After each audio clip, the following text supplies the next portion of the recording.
widow horsewhipped for her late husband's mistakes, until a gunslinger drew the line. The whip crack was what stopped me. Not the woman's voice, she hadn't made a sound yet. Not the two men on horseback, though I'd clocked them the moment I came around the bend, the way you learn to read a silhouette before you can see a face. What stopped me was the sound itself. A bullwhip unwinding in cold air has a particular quality, like a rifle shot that wants to be something meaner, and when I heard it I already knew what I was going to find before I found it. She was standing at the gate of a small ranch yard, maybe 40 feet off the road, apron still tied, one hand pressed flat against a fence post like she needed something solid to hold her up. The near horseman was maybe 25, lean, with the self-satisfied set of a man who's never had anybody push back on him hard enough to matter. The second one hung back 3 lengths, holding a spare horse and watching the road both ways, which told me they'd done this before and they had some instinct about witnesses. The whip was in the first man's hand, coiled now. He hadn't used it yet. He was making a speech about money. I didn't catch the beginning of it. I pulled my horse up, just stopped in the road. The watcher noticed me first. He said something short to the one with the whip, and the one with the whip turned partway in his saddle and looked me over with the particular contempt that young men with some size on them reserve for older men who are alone. I was 51 years old that autumn. My coat was dusty from 3 days of riding, my face wasn't doing me any favors, and I was alone. He read all of that in about 2 seconds and went back to his speech. "Your husband took money from Mr. Carver," he said to the woman. "Mr. Carver is done waiting." I stepped my horse off the road and walked him into the yard. The young man turned then fully. "This is private business, old-timer." I didn't answer that. I stopped my horse between him and the woman, close enough that his animal shifted sideways, which it would do if it was any kind of horse at all. I looked at her. She was maybe 40, dark hair going gray at the temples, jaw set in a way that told me she wasn't going to cry and wasn't going to beg, and was past the point of being afraid. She was past a lot of things. Her left forearm had a welt rising on it, red and fresh, where the whip had already caught her once, and her expression was the kind you see on people who have decided that what's happening to them is simply one more thing happening to them, and there is nothing to be done. I said to her, "You want me to move on, I'll move on." She looked at me for a moment. She said no. Just that one word, not a plea, not a performance, just no. So I stayed. My name is Calhoun Reeves, and I have been a number of things in my life, some of them worse than others. I spent 6 years as a deputy marshal out of Fort Smith, which is a job that will wring most of the sentiment out of a man, and before that I rode with a cattle outfit for 9 seasons, which will wring out the rest. I have been shot twice and stabbed once, and I have broken more bones than I can count by memory, including 4 fingers on my right hand that set badly and sometimes remind me in cold weather. I am not a man who frightens easily, and I am not a man who frightens at all when I am certain I am right. I was certain that morning. The young man's name, I would learn later, was Doyle Pretch. He rode for a rancher named Otis Carver, who held about 11,000 acres in the valley below, and who had, by all accounts, spent 15 years buying up or muscling out every parcel that had the misfortune of sharing a water source with his own. The woman's husband, a man called Rafe Solon, had borrowed money from Carver 2 years prior when a hard winter took half his stock and left him with debts he couldn't cover. Rafe Solon had died 8 months ago of a fever that came on fast and didn't leave. He had not, in those 8 months, paid back the money. He had also, it turned out, borrowed a good deal more than his widow knew about. None of that is complicated. That kind of thing has been happening in the West since before there was a West. What is complicated, what I have thought about more times than I can number in the years since, is why I stopped. I have ridden past worse. I have told myself things that men tell themselves when they ride past, and some of them are even true. It's not your business, you don't know the full story, you getting involved might make it worse. I have told myself all of that, on various roads in various counties, across a good number of years. That morning, I didn't tell myself any of it. Maybe it was the sound of the whip. Maybe it was the set of her hand against the fence post, that particular kind of not falling down. Maybe at 51 years old I had used up whatever store of looking past I had been allotted. I don't know. What I know is that I stopped my horse in the road, and I made a decision that I didn't particularly examine before I made it. And that decision altered the next several years of my life in ways I could not have predicted. Doyle Pretch and I had a conversation that I will not reproduce in full because most of it was him telling me in creative terms that I had no standing here and me declining to argue the point. At some moment during this exchange, he reached back and snapped the whip out sideways, not at me, just cracking it in the air to make a sound, and his horse lurched and my horse didn't, and I said to him, quietly, "Do that again and I'll take it from you." He went still. I have said things like that a fair number of times in my life, and I have learned that the saying of it either works or it doesn't, and that you cannot always predict which by looking at the man. Doyle Pretch was young and he had size, and he almost certainly had a shorter temper than he should have, but he also had some quality of animal self-preservation that a lot of genuinely dangerous men have a sense for when the ground has shifted under them. He looked at me for a long moment. He looked at my hands. He looked at my face. He coiled the whip. "You're making a mistake," he said, which was either a prediction or a threat or both. "That's been said before," I said. He held there another moment, then he reined his horse around and he and the watcher rode out of the yard and back down the road, the spare horse trailing behind. I watched them until they made the bend. Then I turned around. The woman was still standing at the fence post. Her arm was at her side now. She was looking at me with an expression I couldn't fully read, not relief, not gratitude, not suspicion exactly. Something in between all of those, like a person standing in a doorway deciding whether to step through. "He'll come back," she said, "or send someone who isn't him." "Probably," I said. "So you didn't fix anything?" "No, ma'am. I just moved the problem down the road a little." She looked at me a moment longer. Then she said, "I have coffee if you want to water your horse." Her name was Ada Solon, and she was, as I'd guessed, about 40 years old, 42, I found out eventually. She had a daughter of 9 named Petra and a son of 14 named Cord, and the 3 of them were running what was left of the Solon ranch on their own, which was not quite enough of them for the work involved but considerably more than zero, which was what most people in that valley apparently expected. The ranch was small, a 2-room house, a barn that needed new board on the south side, a chicken yard, a kitchen garden that had been put up well and showed the marks of real attention. There were 7 horses in the pasture and maybe 24 cattle on the flat below, and a hay meadow along a creek that was the thing Carver actually wanted, because that creek was the tributary his own operation depended on from June through September when the rains let off. Ada told me most of this over coffee at a plank table in the kitchen, not because she decided to trust me, but because she was a practical woman and she was assessing what resources she had, and apparently she had decided that I might qualify as one.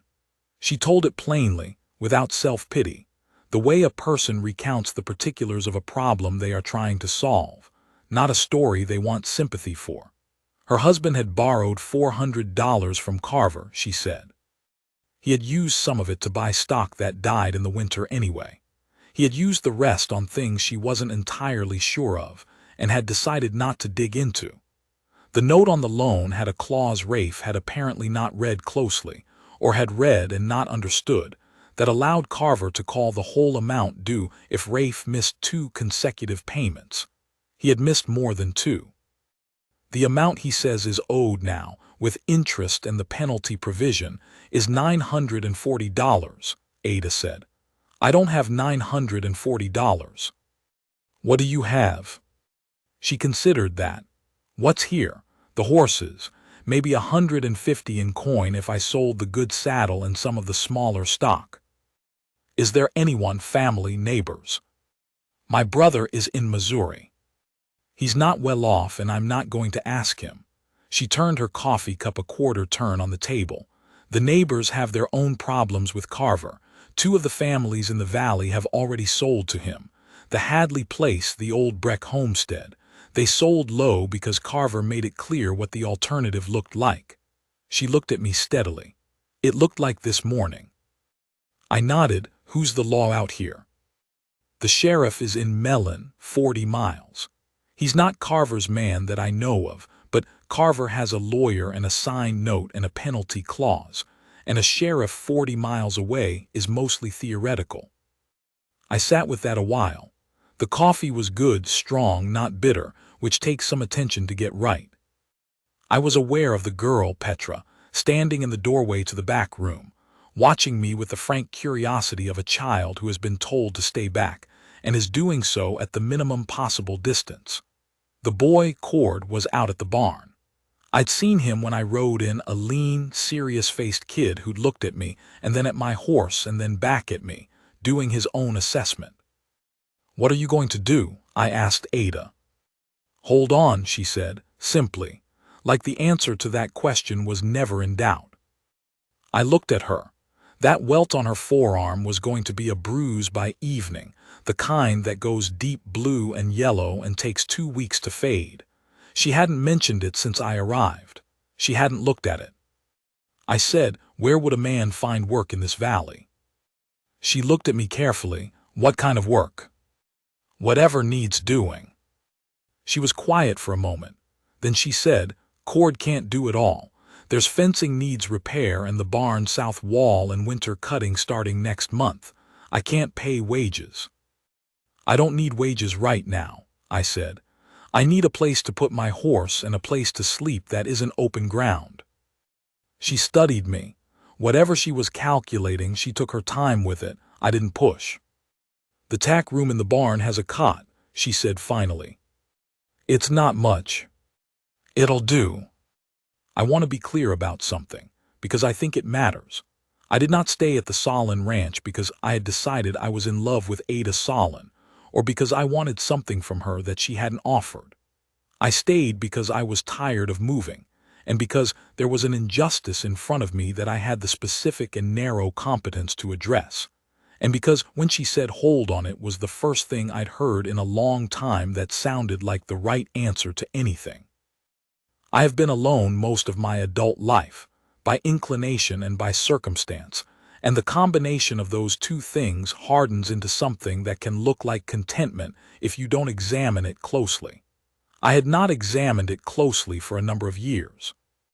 I was examining it now, somewhat to my own discomfort, sitting in that kitchen with that woman and her coffee, and I put the examination away and concentrated on what needed to be done. What needed to be done was considerable. The barn south wall was the first thing, because it was going to let weather in before winter set in hard, and winter was maybe 6 weeks off. Cord and I spent 2 days on it, the boy working without complaint and with a focus beyond his years. He didn't say much. Neither did I. We communicated mostly through the work itself, who held what which board needed shimming, when to call it for the day. By the end of the second day, the wall was solid, and he had stopped looking at me with quite the same careful wariness he'd started with. The fencing was next. There were 3 sections down along the south pasture, where the cattle were getting out onto Carver's land, which was a problem because Carver's men had taken to running Ada's stock back hard and fast, and 2 of the young horses had come back with wire cuts from being run through a section of bad fence at speed. I fixed the sections and reinforced 2 others that were close to going.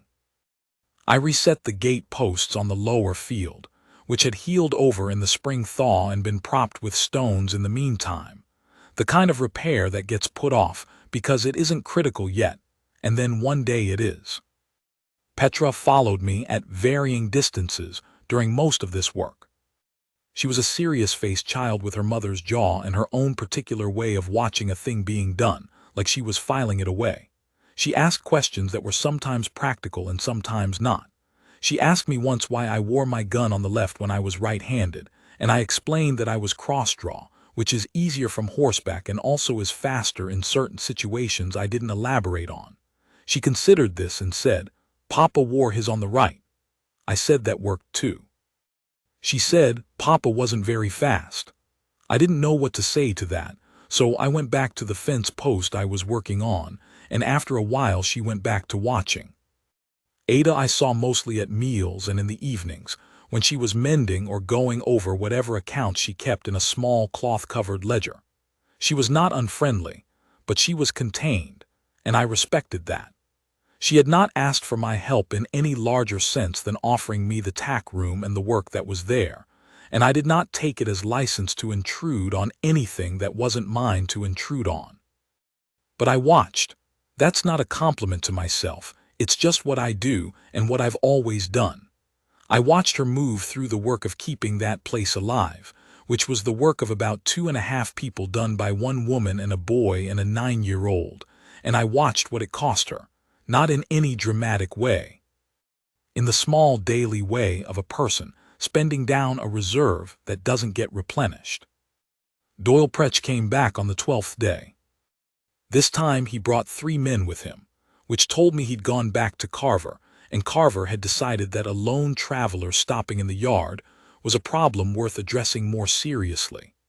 They rode in at mid-morning, and I was at the woodpile behind the barn when I heard the hooves in the yard, and I came around the corner of the barn with an axe in my hand, because that's what I'd been using, and I wasn't going to set it down on someone else's account. Doyle looked at me with a kind of controlled surprise, like a man who'd been told something and now had to decide whether he believed it. "You're still here," he said. "Still here," I agreed. "Mr. Carver would like to speak with Mrs. Solon about the terms of her debt resolution." "Mrs. Solon isn't available." She was in the house. She'd seen them ride in through the window, I found out later, and had sent the children to the root cellar and then come to the back door of the house, which she didn't open. She told me later she'd had a rifle, which did not surprise me. Doyle looked at me and then at the axe and then at the 3 men behind him, who were looking at me in their various ways. One of them I didn't like the look of at all, a flat-faced man with pale eyes who sat his horse too still, which is sometimes how genuinely violent men sit when they're deciding something. "Mr. Carver is prepared to offer a settlement arrangement," Doyle said. "Take the land in partial satisfaction and forgive the remaining balance." "Take the land," I said. "As partial settlement, yes." "And where does Mrs. Solon go?" Doyle blinked. It was the kind of question he hadn't quite been briefed on. That would be, she would need to make her own arrangements. The house would revert as part of the land. The house that she and her children live in. The balance is considerable, and "Ride back to Carver," I said, "and tell him the answer is no. Tell him if he wants to discuss the matter further, he can do it with a lawyer and not with men and a whip." Doyle's expression shifted. He was doing the calculation that men do in that moment. How many of them? How many of me? What am I willing to do and what am I not? The flat-faced man had moved his hand to his hip, not on the gun, just near it. "You understand," Doyle said slowly, "that Mr. Carver has the legal paper on that note." "A lot of things are legal," I said. "Not all of them stand up when they're looked at hard by the right people." I had no particular basis for that claim, but it stopped him. He sat there another moment, jaw working slightly. Then he said, "This isn't finished." "I didn't think it was," I said. They left. The flat-faced man was the last to turn, and he held a moment not threatening, exactly just memorizing. I let him look. When the sound of hooves had faded out of the yard, I heard the back door of the house open. I turned around. Ada was standing on the step with the rifle down at her side, and she looked at me with that same unreadable expression she'd had the first day, and then she looked out at the empty yard, and then she said, "Come inside. I'll put some food on." That evening, after the children were in bed, We sat at the kitchen table, and Ada laid out the actual paperwork for the first time. She'd been reluctant to show it to me before, and I understood that showing the full weight of a thing to a stranger is a particular kind of vulnerability. But she showed it to me now, spreading the papers flat on the table under the lamp, smoothing the creases with the side of her hand. I am not a lawyer, I want to be clear about that. But I spent 6 years serving court orders out of Fort Smith, which means I spent 6 years reading documents that judges had written their names on, and I have a working knowledge of what a legal instrument looks like when it's solid, and what it looks like when someone has been creative with the language. I read the note through twice, then I read the penalty clause. Who witnessed this? I asked. 2 of Carver's men. And your husband signed it himself. He did, I saw him. I didn't read it, which was my mistake. I looked at the penalty clause again. This clause references a state statute. You know if there's a copy of the territorial statutes in Mellon? She looked at me. I expect the sheriff would have one. The penalty rate he's charging, I said slowly, is a flat 40% of the principal per missed payment period. If the territorial statute caps penalty interest, which a number of them do, this clause might not be enforceable as written. The base note probably is. The $940 probably isn't. She was quiet for a moment. You know about this kind of thing? Some, enough to know it's worth someone looking at properly. That's someone being a lawyer in Mellon. Yes. She turned that over. A lawyer costs money. Write the letter. Find out what it costs before you decide you can't afford it. She looked at me steadily. There was something moving behind her eyes that she wasn't going to show me directly, and I didn't try to see it directly. I looked back at the papers. The other thing, I said, is that what he's been doing, the men coming out here, the whip, that's outside the note. Whatever he's owed on paper, there's no instrument gives him the right to do that. Will a sheriff 40 miles away care? One might, if the matter comes to him in writing with a witness account, especially if there's a question about whether his legal paper is as clean as he thinks it is. Ada was quiet for a long moment. She got up and went to the stove and poured 2 cups of coffee without asking if I wanted any, and she brought them back and set one in front of me, and she sat down again. Why are you doing this? She said, not suspiciously, just directly the way she did everything.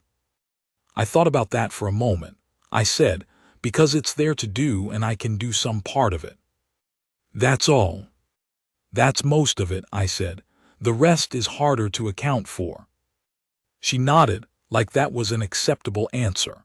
She picked up her coffee. Outside the wind had come up and was working at the eaves, that particular cold night sound that's half whistle and half groan, and inside the lamp threw a yellow circle across the papers and her hands in the grain of the table, and there wasn't any more that needed saying right then, so neither of us said it.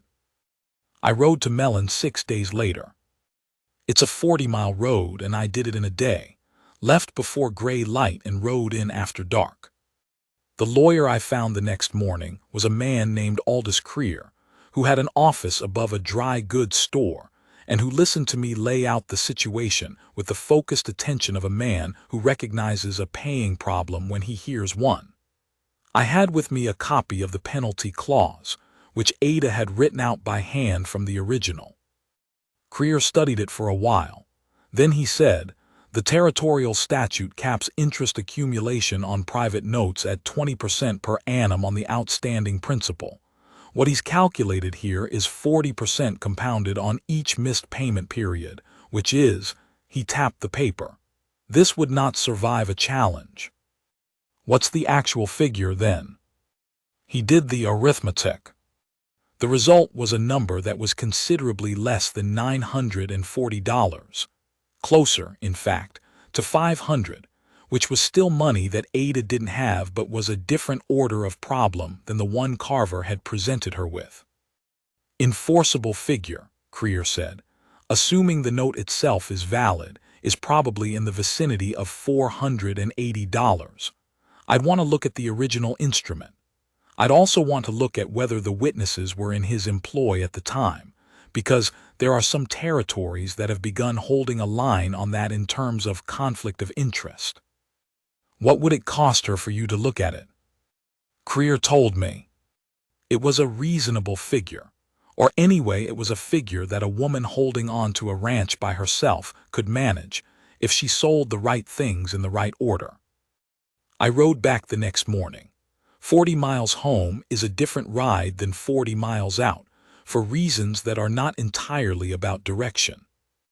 The flat-faced man's name, I found out through a roundabout way I won't detail, was Beck.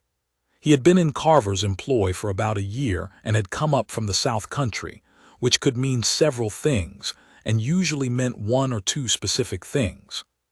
He was the one I'd been watching, because the others in Carver's operation were hired hands and Doyle Pretch was hired management, but Beck was something else.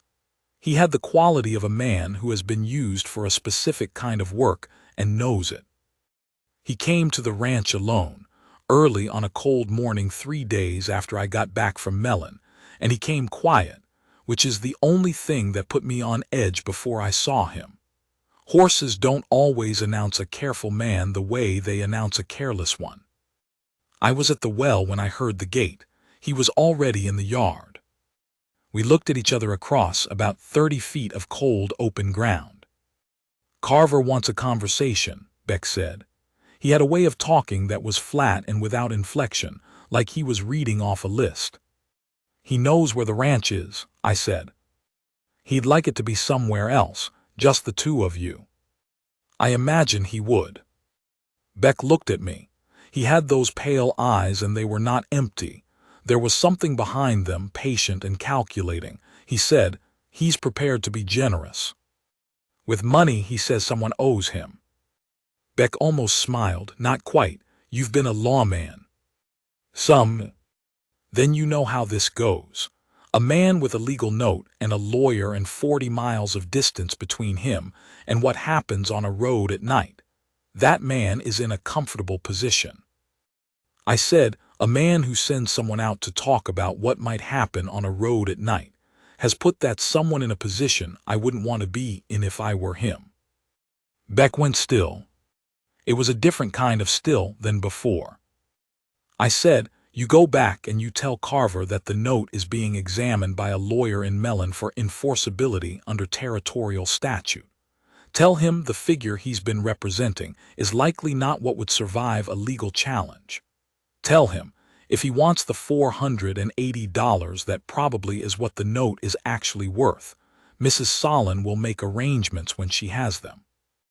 And tell him if anyone comes onto this property again without an invitation, I will ride to Mellon myself, and I will sit in that sheriff's office for as long as it takes. Beck listened to all of this without expression. When I was done, he said, that's a lot of words. It is, I said. I find it's usually worth saying them first. He sat there another moment. Then he turned his horse and rode out of the yard, and I watched him all the way down the road and around the bend. I didn't feel good about it. I felt the way you feel when you know you've moved something heavy and you're not sure if you've moved it far enough. Ada came to the tack room door that evening. I'd been sitting on the cot going over things in my head, the way I do when I'm uncertain about what's coming. It was dark outside and cold, and she knocked twice on the frame of the door, and I said, come in, and she came in and stood in the doorway with a lamp. She said, Cord told me a man came today. Yes. Was it the pale-eyed one? Yes. She was quiet a moment. What did he want? I told her what Beck had said and what I'd said back. She listened, the lamp burning steady in her hand, her face lit on the one side and in shadow on the other. When I was done, she said, you told him about the lawyer. Yes. Will that help or make things worse? I don't know for certain. I think it changes what Carver is calculating. He had a number that he thought was unassailable. Now he knows it might not be. Men like him, they run on certainty. Take that away and they have to figure out if the fight is worth more than it costs them. She considered that. Then she said, "What if he decides it is?" I said, "Then we deal with that." "You say we?" "I do." She looked at me for a long moment. The lamp made a small sound, the wick settling. Outside, the wind had come back up, cold and purposeful. She said, "I haven't thanked you properly." "You don't owe me thanks," I said. "You gave me work and a place to put my horse." "That's not all I gave you, and you know it." I didn't answer that immediately, because it was true, and because what she'd given me was something I had not fully taken account of yet in any way I could articulate cleanly. She set the lamp on the small shelf by the door, and she sat down on the stool that was the only other thing in the room beside the cot, and she said, "Tell me something about yourself, Calhoun. Something real." No one had asked me that in a long time. I'm not sure anyone ever had in quite that way, not as a conversational opener or a social formula, but as an actual request. Sit there and tell me a thing that is true and that matters. I sat with it for a moment. Then I said, "I left a job I was good at because I got tired of it not meaning anything. I've been moving since. I don't know if I've been looking for something or running from something or if those two things are the same thing. I stopped here because of the sound of that whip, and I've stayed because I stopped." "Because," she said, "because this is the first place in a long time that has felt like it was worth staying in." She didn't say anything to that. But she didn't look away either, and after a moment she reached out and put her hand briefly on mine, just her hand resting on the back of my hand, warm and real and without ceremony, and then she picked up the lamp and stood up. "Get some sleep," she said. "There's a lot to do tomorrow." She went back to the house. I sat for a while in the dark, my hand where she'd touched it still carrying the warmth, and outside the wind pulled at the barn boards, and the horses moved in their stalls, and I thought, all right, all right. The letter from Creer came to Mellon 3 weeks later. I know because I was the one who rode in to collect it, having arranged with Creer that he would hold correspondence until I came rather than sending it out with whoever happened to be passing. The letter confirmed what he'd estimated. The enforceable figure on the note, given the territorial statute, was $462, slightly less than he'd predicted. The penalty clause as written was not sustainable. The witnesses both being employees of Carver at the time of signing was a complication he was prepared to raise if the matter went to any kind of proceeding. He also said, in a separate paragraph, that he had heard through professional contact that Carver had consulted a lawyer in a town to the south, which was information I took seriously. It meant Carver was getting his own read on the enforceability question, which meant he was, at minimum, uncertain. Uncertain was what I'd been aiming for. I rode back with the letter under my coat, and I gave it to Ada that evening at the table, and she read it twice through with the focused expression she brought to things that mattered. Then she put it down and she said, $462.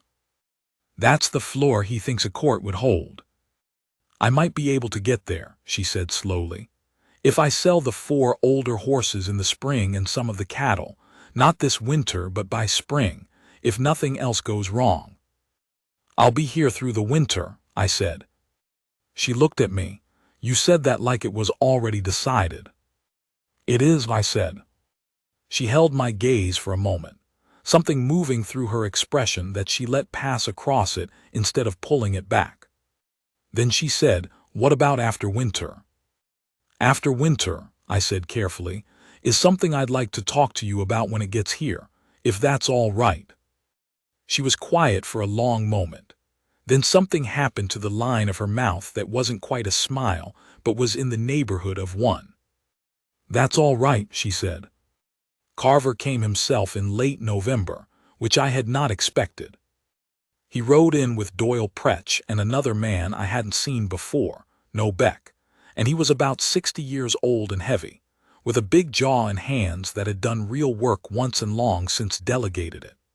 He had the quality of a man who has gotten what he's wanted for so long that not getting it has become genuinely confusing to him rather than merely frustrating. I was in the yard when he rode in.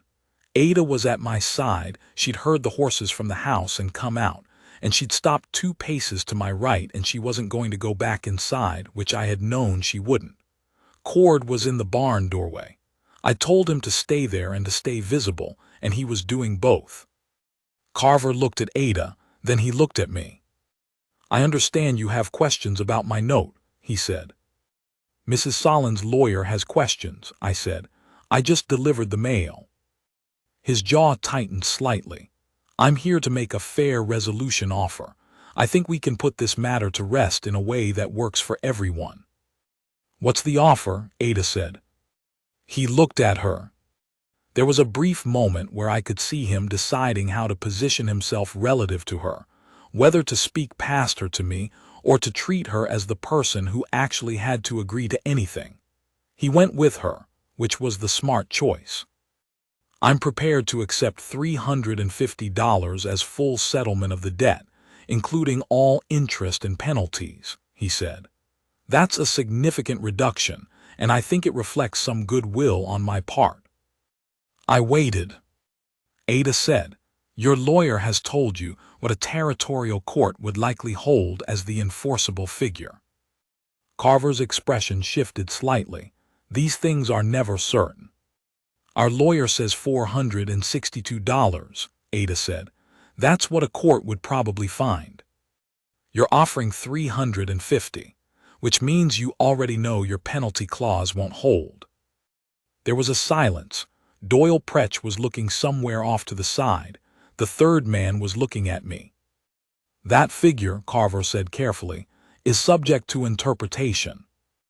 "Then have your lawyer put his interpretation in writing," Ada said, "and we'll have ours put his in writing, and we'll let a judge read both." Carver looked at her for a long moment.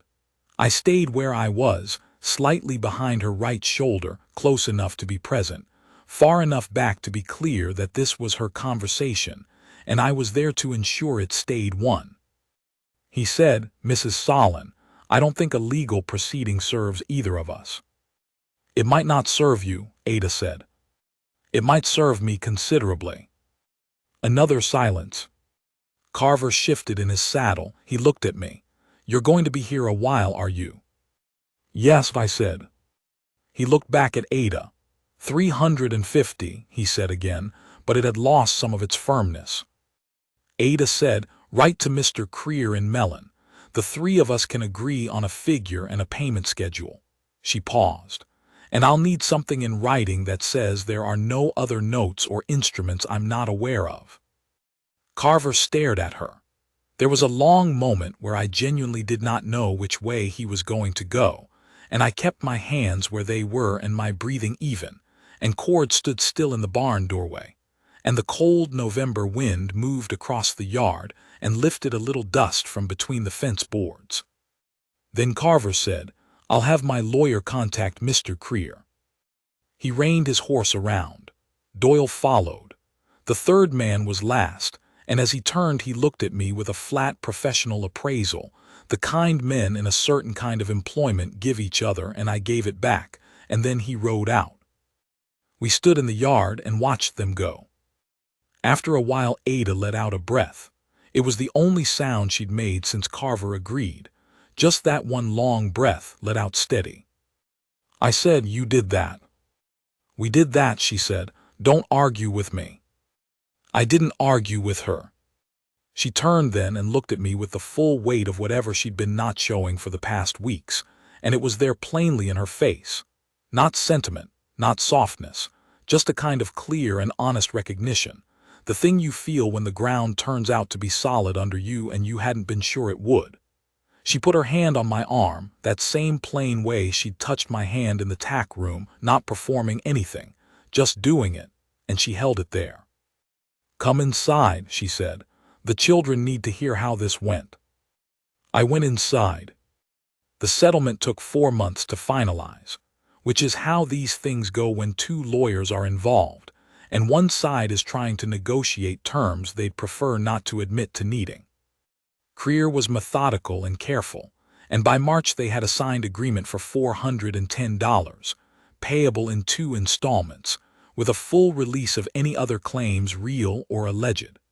The clause about no other instruments was in there, and Carver's lawyer had added language about it that was slightly defensive in tone, which told me it had been a point of some internal difficulty for them. Ada sold 4 horses in the spring. Good horses, sold honestly and at fair prices, to buyers she found herself. She paid the first installment in April and the second in August, and when the final receipt came from Creer, she held it for a moment and then folded it and put it in the back of the ledger and did not make a ceremony of it, because she was not a woman who made ceremonies of things. I had been at the ranch through the winter and into the spring, and by the time the second payment went to Creer, I had stopped thinking of the tack room as the place I was staying and started thinking of it as the place I stayed, which is a small distinction but an accurate one. What had changed between Ada and me in those months was nothing dramatic. It was the slow accumulation of a life conducted in shared space, the particular knowledge of another person that comes from working the same ground in all kinds of weather, from sitting at the same table through hard news and ordinary evenings, from the 1,000 small exchanges that mean nothing individually and everything collectively. I knew how she took her coffee, and how she handled a horse she didn't trust, and how her expression changed when she was working through a problem she hadn't solved yet. I knew the sound of her step in the house, and the way she called Petra's name when she was actually concerned versus when she was just locating her. I knew that she cried exactly once that winter, quietly in the barn, on a night when the cold had come in hard and the work of it all had piled to a height she couldn't see over. And I knew because I had come in for a lantern I'd left and she hadn't heard me, and I had taken the lantern and left without a word, because that moment was hers. She knew me too, in ways I hadn't been known in a long time. She knew when I was unsettled about something I hadn't said. She knew I had bad nights sometimes, the particular kind that come from certain kinds of things done and witnessed, and she had learned to let those nights be what they were without asking about them or trying to fix them, which is a form of understanding that not many people have. She knew I was better with the children than I let on. In May she said one evening that she was thinking about the south pasture and whether it made sense to run more cattle on it if the fencing was solid all the way around. It was a practical observation about the ranch. I answered it as a practical question. We talked through it for a while, and then she said, without particular emphasis, "I'd want your opinion on it if you were still here in the fall." I said, "I'll be here in the fall." She nodded like that settled it. And it did. There is a particular quality to a late afternoon in October on the high plains, a light that comes in low and flat and turns everything it touches the color of something precious. I don't have better words for it than that. I've been in a lot of country and I've seen a lot of light, and that October light on the Solon place is what I think of when I think of the word home, which is a word I had not thought of in relation to any place for a number of years. The south pasture fence was solid. The cattle were doing well. The barn's south wall had held through another winter without incident. Cord was taller by 3 inches and had started asking me questions about things I knew, quietly and without making a fuss about it, which was his way. Petra had learned to shoe a horse, or anyway the beginning of it, and was furious that it was harder than it looked, which I found privately encouraging. Ada was at the gate of the kitchen garden one evening, doing the last of the fall putting up, and I had come out to help her carry in what was ready, and she had handed me things without asking me to take them, which is the way we did most things, without having to make a procedure of it.